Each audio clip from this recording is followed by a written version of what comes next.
Okay, following the previous questions, even more clear question is that what can a student expect to master in the prep process that you offered?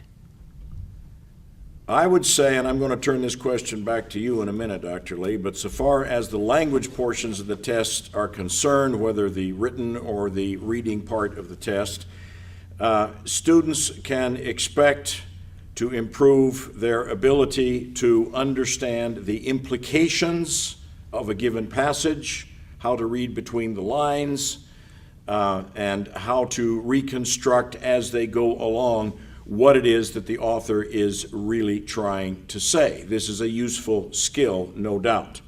I would say also that so far as written self-expression is concerned, there are certain metrics applied to the discipline of grammatically correct writing and effectiveness of expression, and these can be measured, these can be perceived, these can be rewarded. The lack of these can be denigrated, so to speak, and the result is entirely up to the student. We provide input, the student has to provide the final product. We think this is eminently a fair outcome.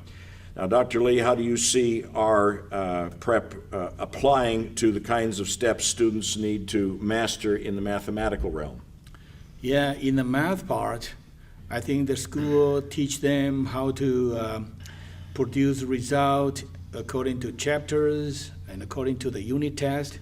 And it's that every time they learned and they demonstrate a small compartment of their knowledge, and which they do well, presumably in the school.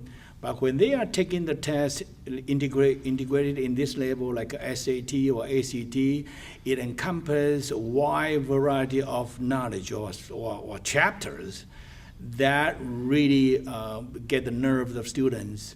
A lot of times they don't know which formula to plug in and which chapter this question pertaining to. So they become clueless on these questions. They become more nervous on these questions. And the reason for that is they do not fully understand the content of math.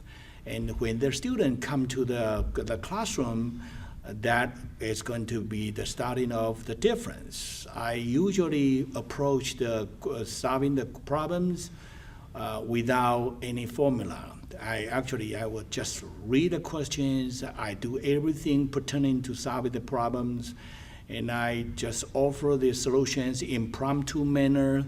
I would say in math, memorization is really counterproductive to their work. So I really encourage the student to forget about the formula.